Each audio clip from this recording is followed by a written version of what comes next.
I might have spoken about silk top hats before. Very sadly, they're not going to be made again. But there's one thing that's always amused me. It's a ridiculous, absolute theatrical nonsense in Victorian times, which you'd find in every hat shop. It's called a conformitor. Now, if I want to measure somebody to make them a hat, I need two measurements.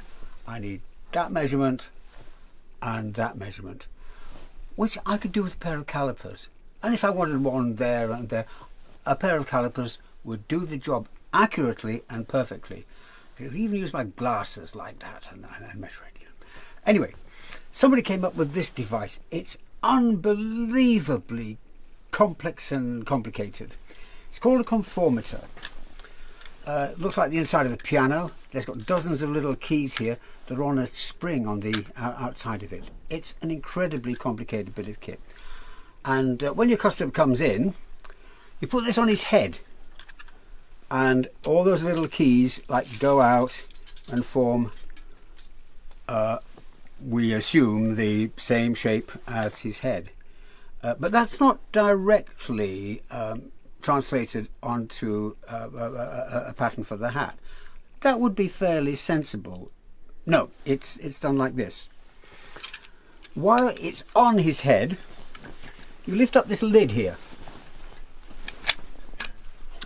and you put a piece of paper in there, and here there's a lot of little cutters.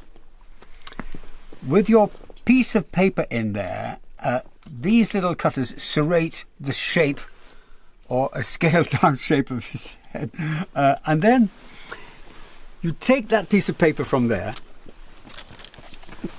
and you put it on this thing and pack those things around until you find the shape.